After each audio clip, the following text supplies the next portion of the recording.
RMC par SMS au On peut les envoyer à toi pour la 32-16. finale. Et le grand gagnant Dans 2 sera jours, appelé là. en direct tout à l'heure dans l'émission Roten sans flamme. RMC, Estelle Midi. Et on va tout de suite passer au chiffre du jour. Dans Estelle Midi, 40% des 40%, Français c'est 40% estiment que de le trop, les mecs, Rassemblement hein. national a la capacité de Ouais, c'est participer lui, Clérix. à un C'est gouvernement. lui. Jamais ce chiffre n'a été aussi haut. Et dans le même temps, Rémi, de moins en moins de Français pensent que le RN représente un danger pour la démocratie. Ouais, c'est ce que révèle ce baromètre établi par l'Institut Kantar Public EPOCA. Tu l'as dit, c'est un niveau jamais atteint, en progression constante ces 4 dernières Français sur 10. années. 40% des Français qui estiment le Rassemblement national ayant la capacité de participer à un gouvernement. C'est une hausse de 12 points par rapport à février 2019 pour la seule année 2022. Cette année donc, entre janvier et décembre, ce score est en hausse de 6 points. Le taux d'adhésion aux idées du RN progresse également. 31% des personnes interrogées se disent en accord total avec les idées du parti. En février 2018, ils étaient 24%. Putain, les Autre gars. élément en hausse, le nombre de Français Je vous l'ai dit, les gars, hein, futur finaliste, ça va être Marine Le Pen. Soit la France Insoumise se réveille, font des coups incroyables politiquement parlant et se qualifie pour la finale. Et du coup, on aura une gauche contre la droite de Marine Le Pen. Soit il y aura le successeur de Macron contre Marine Le Pen. Hein. envisageant On verra, des hein. alliances de circonstances On verra. avec le RN sur certains textes. Ils sont 40% à l'être pour les sympathisants LR.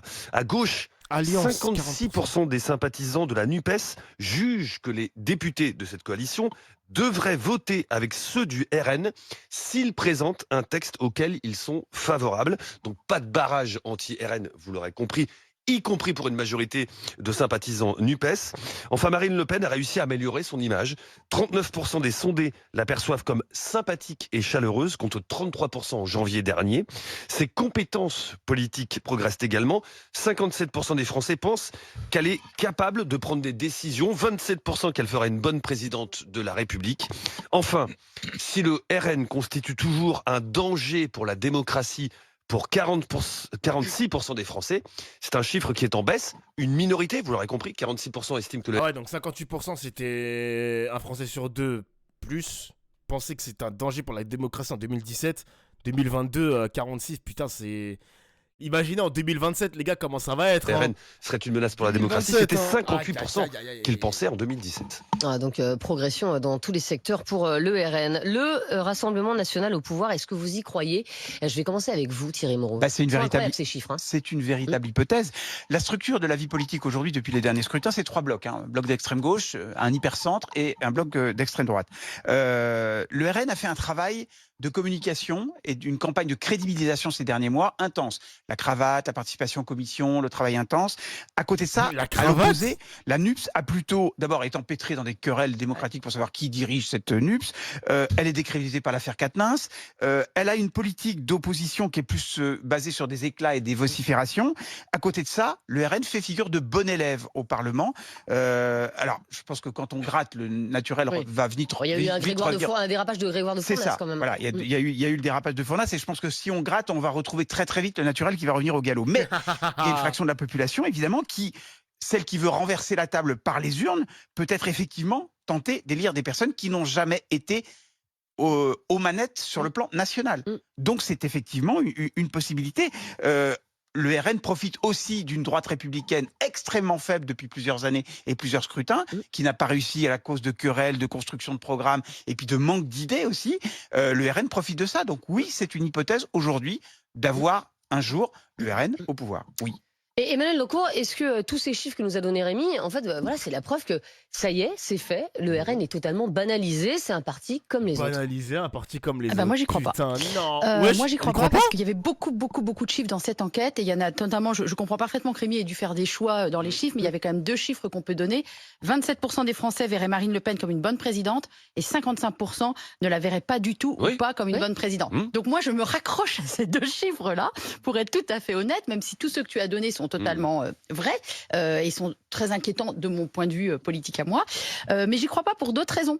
J'y crois pas parce que le RN, c'est un parti qui a une histoire, qui est une histoire violente. C'est un parti qui, à mon sens, reste le parti du rejet, le parti de la haine.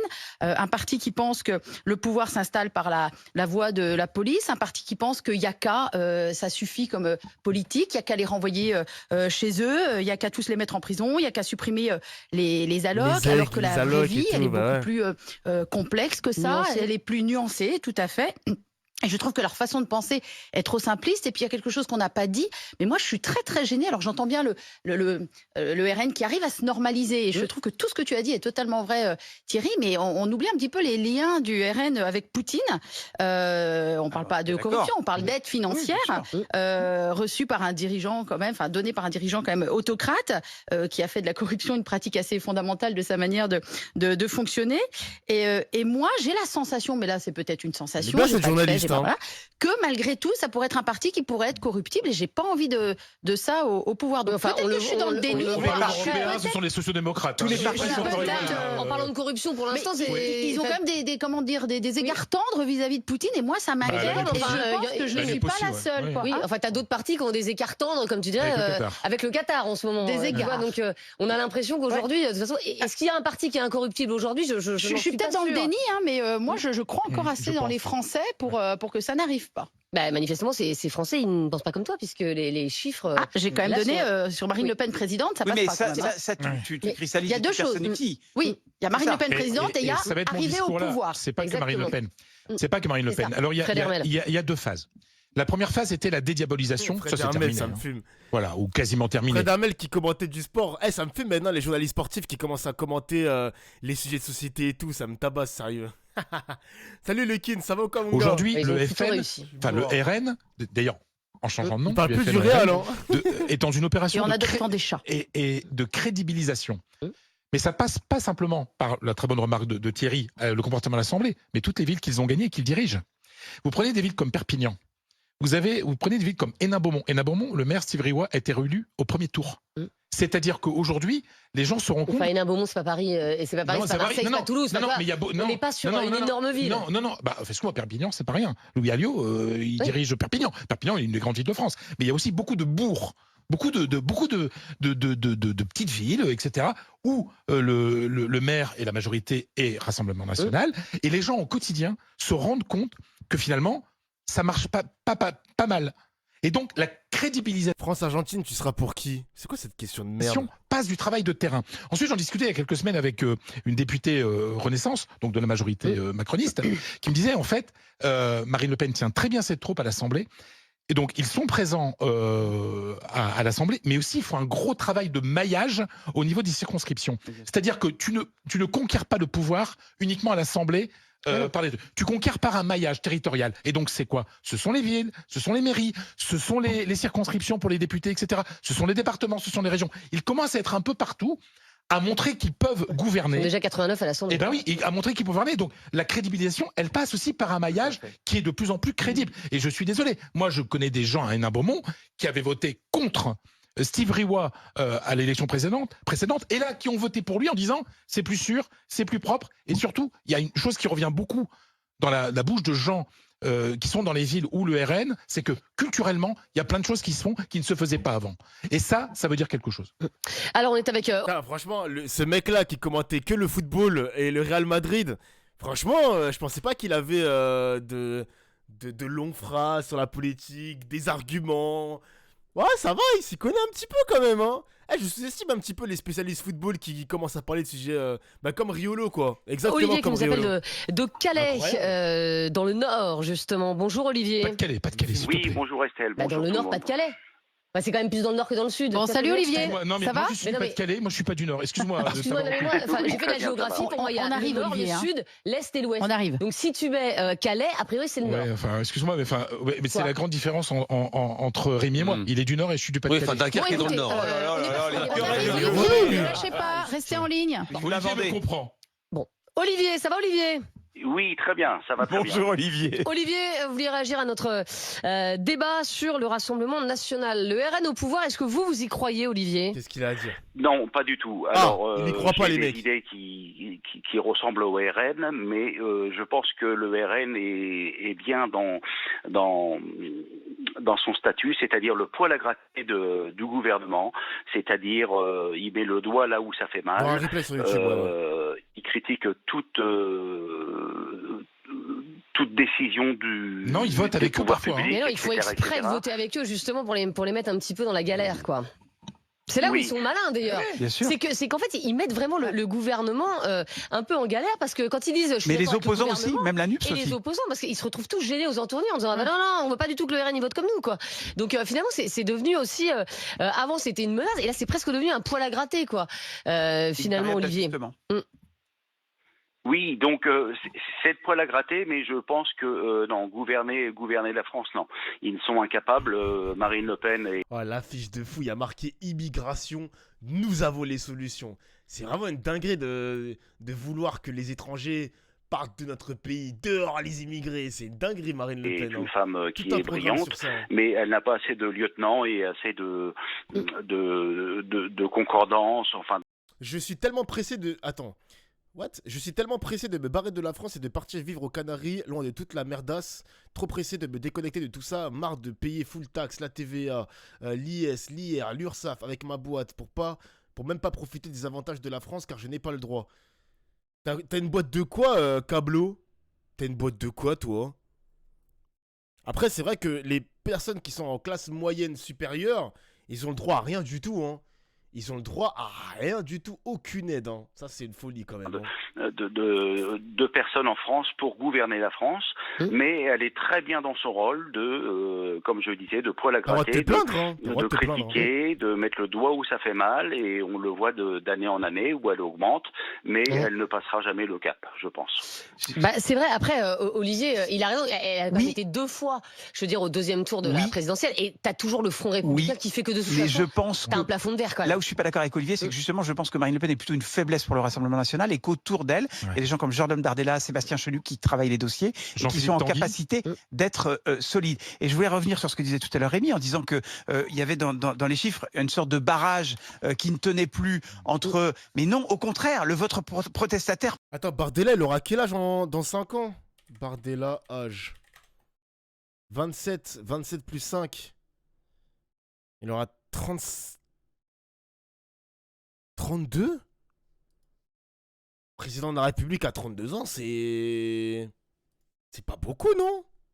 Président de la République à 32 ans. Il avait quel âge Macron quand il avait fait son premier mandat, Peut d'ailleurs? se joindre et l'alliance, ce qu'on appelle rouge-brun, c'est-à-dire l'extrême gauche, une partie de l'extrême gauche qui rejoint l'extrême droite, c'est aussi un des éléments qui fait que ce vote protestataire peut devenir un jour majoritaire. Et ce que Il disait avait Emma, c'est 40 ans, aussi que Macron. la faiblesse, on va dire, et la force du RN, c'est Marine Le Pen. Non, mais La force 32 ans, parce c'est tôt, qu'elle les est arrivée mecs, 2 fois au deuxième tour de la présidentielle. La faiblesse, c'est son nom, parce que beaucoup, effectivement, Absolument. disent bah, le Oui. RN, c'est Oui. toujours Jean-Marie Le Pen, et donc en fait, Oui. évidemment, Le nom, oui, oui. Il y a une ça histoire. fait des ordres, ça fait tâche, et Il y a une histoire. ça aussi, c'est un gros désavantage pour le RN. Mais enfin, Marine Le Pen, là, aujourd'hui, le président du RN, c'est Jordan Bardella. Absolument. Donc, elle est peut-être aussi en train de s'effacer un petit peu plus. C'est Jordan Bardella. Pour beaucoup, bah, c'est la Premier jeunesse, ministre. etc. Et t'as pas le nom. Là, pour le coup, bah, t'as pas le nom. Donc, effectivement, ça peut être un Le avantage. maths et pour l'anglais, la c'est Marine. Oui, chaud, hein. après, quand on Ouais, essaie désolé. de réfléchir, Emmanuel Macron ne peut pas se représenter. Et donc, aujourd'hui, tu te dis, qui est crédible pour être président ou présidente de la République? Bruno Le Maire, La France peut-être est aujourd'hui majoritairement, massivement à droite. Ça, c'est clair. Aujourd'hui, tu vois pas de candidat qui se détache, que Ah non. Macron peut plus se Mais non. représenter. donc. Et donc, tu n'as pas de candidat à gauche. Il y a personne, là. Anne Hidalgo. Oui, très bonne idée, oui, Mélenchon, c'est- À droite, t'aurais Il en bah, rêve. Olivier Mais Faure. Mélenchon qui en rêve. Mais non, mais il en Non, rêve, Mélenchon, elle mais- peut-être pas se représenter. Allez, par pitié, Mademoiselle Estelle Denier, elle sort des Anne Hidalgo, elle nous sort des Olivier Faure, mais elle comprend pas que le PS est mort. Ah, il en rêve, il en rêve, il en rêve. Fred Mais Hermel, de- oui. Ah oui, alors Édouard Philippe, Ouais. pas sûr, oui. C'est Ah, c'est quand mais même un candidat c'est sérieux. compliqué. Ok. C'est compliqué. Il a Nouvel Horizon, son parti, Ok, etc. Cablo, ok. On a David quand même- Lisnard. Horizon. Alors David Nistar, Ouais. alors lui, Il va s'il prenait très certainement le représenter LR, le maire de Cannes. les LR, David Lisnard, oui, Ah non, c'est parce que Ciotti. David oui, Lisnard. oui, mais non, mais si il se présentait, s'il Oui. était le candidat des Républicains, ok, ouais. oui, David Lisnard, parce que lui, il a un discours très républicain et en même temps, il a un discours au niveau de la sécuritaire qui peut séduire un électorat du Rassemblement national. Mais aujourd'hui, la seule figure qui paraît entre guillemets évidente, bien définie pour être candidat à la prochaine élection présidentielle, il n'y a que Marine Le Pen. Le reste, on ne sait pas. Dis-moi Ouais, un c'est nom. pas faux. Non, mais je cherche. Ah ouais, tu vois, non, mais Il y a c'est pas un ça. blast qui Et se donc, décante, les mecs. elle est en avance là-dessus. Quoi, Elle a tu de vois, donc, l'avance, hein. Mais et en c'est plus, pour ça que je prédis, les gars, c'est pour ça que je prédis encore une fois que elle sera soit présidente, soit en finale. Hein. Elle sera encore en finale, Marine, c'est sûr et certain, wesh. Là, Louis Boyard, c'est impossible, il est trop jeune, frère. j'en parlais l'autre jour avec Boyard, il un est trop jeune. haut responsable politique que je ne vais pas citer, disant la NUP est en train de faire un boulevard Ouais, ça, c'est pour l'arrivée de Marine Le Pen au pouvoir avec leur comportement totalement indécent à l'Assemblée. Alors, on est avec Thomas Ménager, député RN du Loiret. Bonjour Thomas Ménager. Bonjour. Et merci d'être avec nous dans Estelle Midi. J'imagine que ces chiffres vous ravissent. Oui, c'est un sondage qui est positif, qui permet de prouver en fait ce que l'on voit depuis des années sur le terrain, c'est-à-dire un décalage entre l'appréhension que peuvent avoir certains élites, certains de nos opposants politiques, et la réalité, c'est-à-dire que les Français nous voient enfin comme nous sommes réellement, c'est-à-dire une opposition constructive, en capacité de voter des textes, indépendamment de l'étiquette politique, des personnalités en capacité d'assurer un certain nombre de postes. Nous avons 2 vice-présidents à l'Assemblée nationale et je reprenais l'autre jour les propos de Yael Braun-Pivet qui disait que par exemple Sébastien Chenu n'était pas un bon vice-président mais était un très bon vice-président. Je reprenais aussi les propos de nos opposants, Philippe Vigier qui est un député de Région Centre que je connais bien, qui disait que notre travail était impressionnant, notre présence dans l'hémicycle était impressionnante, qu'on travaillait en amont les dossiers. Et donc aujourd'hui, bien entendu... Enfin, j'ose espérer que les autres partis travaillent aussi en amont leur dossier, parce que là, ce serait quand même regrettable, sinon, vous voyez. Je l'espère, mais ce que je peux juste constater, c'est que même nos opposants politiques constatent que nous travaillons, que nous avons une position dans le seul intérêt général, en capacité de voter des textes qui viennent de gauche comme de droite, en se posant qu'une seule question, est-ce que c'est positif ou non pour les Français? Et c'est cette ligne qui est aujourd'hui, je pense, approuvée majoritairement. Alors, votre figure, en fait, au RN, c'est toujours Marine Le Pen, on l'a dit, 2 fois qualifiée pour le second tour de la présidentielle, mais elle est jamais arrivée à passer ce second tour. À chaque fois, lors du débat, on va dire qu'elle a été très en dessous d'Emmanuel Macron. Est-ce que finalement, Marine Le Pen, c'est aussi votre faiblesse au RN? Moi, ce que je constate, c'est que d'élection en élection, Marine Le Pen progresse. Je constate que nous avons gagné 7 points entre 2017 et 2022. Je constate aussi que dans le sondage, elle augmente aussi par rapport à son score de la présidentielle. 27% considèrent que ça serait une très bonne présidente et qu'elles sont en phase totalement avec les idées, c'est-à-dire bien plus que notre score à la présidentielle. Bah oui, enfin ça fait 73% qui pensent que non, donc c'est un peu pour le coup là, ça vous est pas favorable. Regardez les chiffres pour Emmanuel Macron, bien entendu, vous pouvez pas au second tour, il y a toujours un choix qui est d'éliminer aussi celui et de faire un choix entre 2 candidats. Donc bien entendu, vous n'avez pas 80% qui vont trouver Marine Le Pen parfaite aujourd'hui, mais ce que je constate, c'est la progression de soutien à nos idées, la progression de l'image de Marine Le Pen, et c'est ça ce qu'aujourd'hui nous constatons tant sur le terrain que à Paris. Et votre marge de progression, elle se situe où? Elle se situe dans l'ensemble des domaines, c'est-à-dire qu'on va continuer à travailler durant les 5 prochaines années, on va continuer à se spécialiser. On a rendu 32 rapports déjà dans les 6 premiers mois, des rapports sur divers sujets, la loi Egalim, le budget de la santé ou de la défense, c'est-à-dire sur des sujets sur lesquels on ne nous attend pas forcément. On a cherché depuis des années à nous restreindre à des sujets régaliens, l'immigration, la sécurité. Bien entendu, les Français soutiennent nos mesures dans le domaine, mais on est en capacité de traiter l'ensemble des sujets. Eh ben merci Thomas Ménager d'avoir été avec nous sur ce débat. Amadou. Alors, bon, on va s'arrêter là pour le truc de Marine Le Pen. Bon, est-ce qu'elle sera au pouvoir, les gars? On a fait une grande partie par rapport à ça. On verra 2027. Je sais pas, vous aurez quel âge, les gars, en 2027? Attends, 5 ans? J'aurai 34 ans à peu près. 34 ans, donc on verra. Les personnalités préférées des politiques il y a 2 jours font peur. Dans l'ordre, il y a Philippe, il y a Hollande, il y a Dati, il y a Le Maire, Sarkozy, Bayrou, Macron, oh, putain. Il y en a qui auront 27 ans, 27, 30, 29 ans. Putain, vous allez commencer à être vieux, les mecs, hein. Vous allez commencer à être vieux sur le chat. Django, t'auras 35 piges. 32 ans pour certains.